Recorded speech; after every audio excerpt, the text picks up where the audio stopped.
Om Gam Ganapate Namaha. Kaliyugada Kalpataru, the fifth delight. 3. Raghavendra Guru Sarvabhouma. Chapter 54. Masters of Logic and Philosophy. As per the request of his disciples and devotees, Sri Sudhindra Tirtharu continued his spiritual and philosophical tour, visiting villages, towns and cities. Through scriptural discourses and religious events, he uplifted the faith and devotion of the people. Eventually, he decided to proceed towards the sacred city of Srirangam. Having arrived there after many years, the scholars, devotees, temple administrators, and religious leaders of Srirangam welcomed him with great honor and arranged his stay at the Shri Matha. Every day, disciples, devotees, and spiritual seekers performed Pada Puja, that is ceremonial worship of his feet, and offered Bhiksha, that is sacred offerings.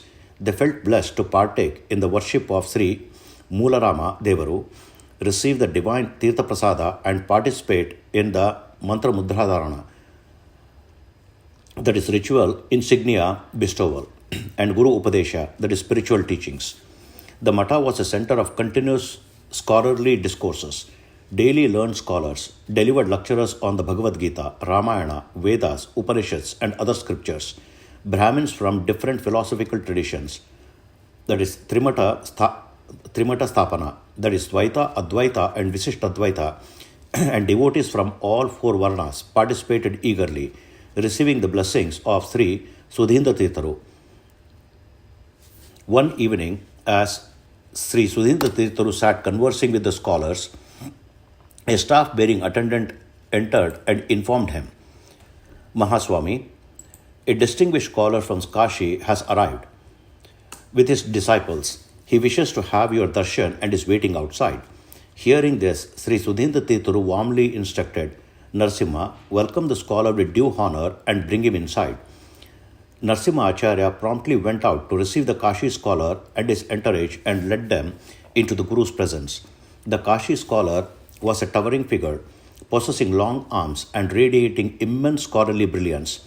He, along with his disciples, bowed before Sri Sudhindra Tirtharu and took a seat. With great humility, he addressed the Guru, Mahaswami, I have long heard of your immense renown. Where Sri Vijayendra Tirtharu was studying under Sri Vyasaraja Tirtharu, my ancestors, who were then young scholars, had the great fortune of meeting Sri Pakshadhara Mishra and was overjoyed by the encounter. Later, when you yourself traveled to Kashi, your North Indian tour, you defeated many scholars in debate, earning immense prestige. I personally witnessed your great victories, though I was only a student at that time. Since then, I have longed to meet you again. Now, I have also heard the name of your disciple, Sri Venkatanath Acharya, whose fame has reached Kashi itself. I wish to meet him as well. The scholar from Kashi continued, humbly introducing himself. I belong to the disciplined lineage of Sri Pakshadhara Mishra. Based on my capabilities, I have been teaching and delivering discourses in Kashi. My name is Kaviraja Mishra. Hearing this, Sri Sudhindra Tirtharu was overjoyed. O esteemed scholar, Sri Pakshadhara Mishra was a great recipient of the great Vyasaraja Guru's divine grace. Seeing you, who belong to the same exalted lineage, fills my heart with immense joy. It is only because of scholars like you that our Indian wisdom, Sanskrit traditions, and philosophical heritage have remained intact and unblemished. I wholeheartedly welcome you. Kaviraja Mishra, deeply moved by the Guru's words, responded, Swami, it is only natural that you honor scholars like us, but in truth, it is because of great thinkers like you, who are masters of 6 philosophical schools and deeply proficient in logic and debate, that the Vedic science, scriptures, traditions, and Sanatana Dharma continue to thrive and flourish in our land. Today, I have personally realized the truth of your reputation as a patron of knowledge and protector of scholars. Then, with great curiosity, he asked a question that had been on his mind. May I have the fortune of meeting Venkatanatha Acharya? At that very moment, Venkatanatha, who had gone to the Kaveri river for the Sandhya Vandana, that is evening prayers, along with Ramachandra Acharya and his students, returned and bowed before Sri Sudhindra Tirtharu before taking his seat. Observing the movement, Sri Sudhindra Tirtharu smiled and said, Kaviraja Mishra, here is our most beloved disciple, Acharya Venkatanatha. At that moment, Kaviraja Mishra laid eyes on Venkatanatha. He was struck by the Acharya's luminous aura and grand, majestic presence. Overwhelmed with admiration, Kaviraja Mishra immediately stood up, approached Venkatanatha and clasped his hands in greeting. That is Namaskara. Acharya, I am overjoyed to have the honor of meeting you. I have heard of your unparalleled mastery over many disciplines, your scholarly excellence, and your extraordinary intellect. And now, seeing you in person, I realize that all of it is true. With great humility, Venkatanatha reciprocated the respect, bowing in reverence to Kaviraja Mishra, acknowledging his vast scholarship and wisdom. Thus, in that sacred gathering, two of the greatest intellectual minds of the era met, their mutual admiration illuminating the assembly with the radiance of true knowledge and scholarship. Observing the respectful exchange between Kaviraja Mishra and Venkatanatha, Sri Sudhendra Tirtharu smiled and asked, Kaviraja Mishra, how can you declare Venkatanatha's reputation to be true merely by seeing him? Isn't true recognition only possible after engaging in intellectual discourse? Kaviraja Mishra, also smiling, replied humbly, Gurudeva, I have understood your intent. I revere you as my Guru, and I have not come here to exhibit my knowledge. Such a display in the presence of a great Guru is improper. Moreover, competing against a Guru's disciple is also not appropriate in my view. Pleased with his humility and wisdom, Sri Sudhendra Tirtharu encouraged further exchange, saying, when two great scholars meet, exchanging ideas in a friendly and engaging manner is never improper. Let this be a discussion of mutual enrichment rather than a competition. Accepting the suggestion, Kaviraja Mishra nodded with a smile and turned to Venkatanatha. Acharya, I accept this proposal.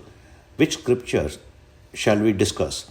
Venkatanatha, always composed, responded, any scripture of your choice, esteemed scholar. I am prepared to discuss any subject you prefer. Hearing the two renowned scholars were about to engage in philosophical discourse, the assembled scholars and students eagerly took their seat, excited to witness the debate unfold.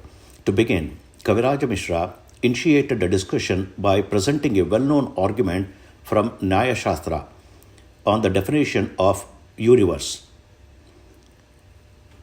Samanya Nirukti. Kaviraja Mishra, quoting an advanced logical theorem, O scholars, the nature of universe can be understood as follows. That which is defined by an unbroken connection with a subject, constrained by specific condition of limitation, and which determines the perception of an object in a way distinct from contradiction or fallacy. Such a nature must be present for a valued universe. However, in the case of contradictory constraints, does such versatility still hold? The argument was highly technical, intricate, and deeply rooted in the Nyaya philosophy. The scholars in attendance were stunned by the complexity of the statement. However, Venkatanatha, undeterred, smiled and immediately countered. In the case of contradiction, distinguished fallacy, overextension does not occur. That is, ativyapti does not occur. Hearing this response, Kaviraja Mishra, surprised, exclaimed, how is that possible? Venkatanatha, still smiling, confidently replied, it is indeed true. It does not occur. Kaviraja Mishra, now more intrigued, requested, then Acharya, please explain. Venkatanatha, delighted at the scholarly exchange, elaborated. If a constraint exists that is itself distinguished by contradictory fallacy, then such a limitation fails to establish the necessary condition for overextension, that is ativyapti. Therefore, your argument regarding overextension remains invalid in this scenario.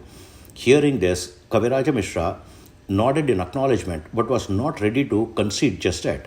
Acharya, your reasoning is remarkable, but even in this case, ativyapti, that is overextension, still appears inevitable. Venkatanatha, unfazed, asked calmly, how so? Please elaborate.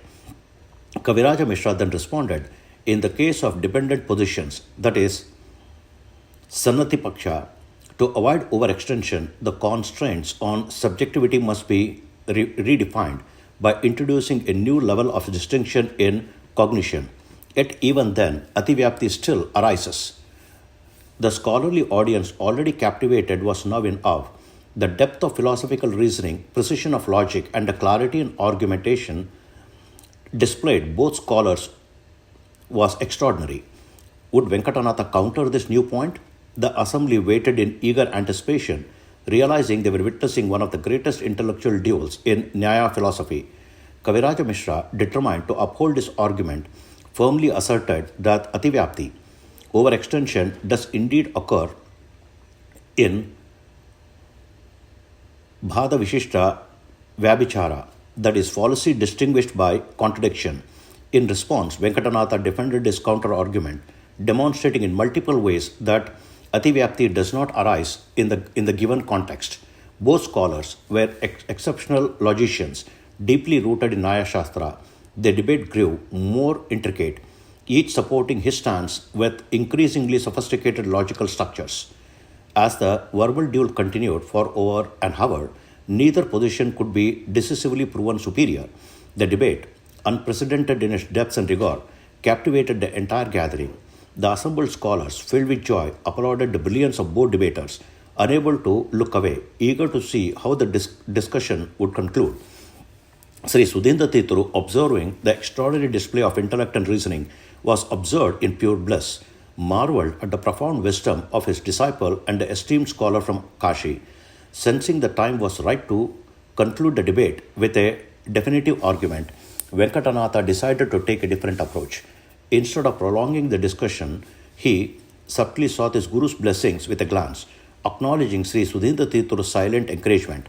Then, drawing from an extremely rare and complex logical manuscript related to the definition of the universe, that is, Samanya Nirukti, Venkatanatha delivered an astounding rebuttal. For this definition, the distinguishing attribute of a property follows the sequence of conditional application without defect. The distinctiveness lies in both its essential nature and its limitation to specific cognition, connected by dual relationship. The perception and its specificity are determined by their mutual dependency within the defined condition. The determination of an entity's limitation follows the structure of contradiction exclusion, establishing the principles of valid universals. Similarly, the dependency of distinction and its accommodation within an epistemic framework negates the possible of overextension in Bhada Visishta Vyabhichara.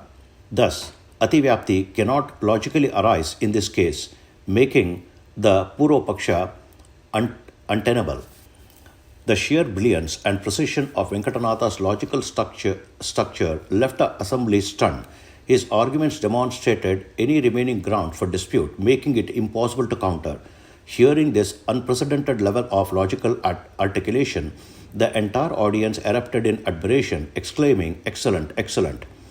Even Kaviraja Mishra, despite his immense expertise, recognized the unshakable logic and precision of Venkatanatha's reasoning. The depth of knowledge and mastery over Nyaya Shastra that Venkatanatha displayed was unparalleled. Thus, the debate concluded with Venkatanatha's victory, and the assembled scholars celebrated his profound intellectual brilliance, further cementing his reputation as one of the greatest logicians and scholar of his time. Overwhelmed by the depth and originality of Venkatanatha's logical reasoning, Kaviraja Mishra exclaimed in astonishment, "Ah, such an extraordinary argument! I have never heard a demonstration like this before. Acharya Venkatanatha reminds me of my own revered Guru, Pakshadhara Mishra." Hearing Kaviraja Mishra's high praise, the entire assembly burst into admiration. The scholars, witnessing Venkatanatha's flawless logical exposition, were utterly immersed in joy and wonder. Unable to contain his excitement, Kaviraja Mishra affectionately embraced Venkatanatha, proclaiming, "Acharya, your intellect and scholarship have left me completely mesmerized. Your reputation is truly justified. I have now experienced it firsthand. This is pure joy, divine bliss."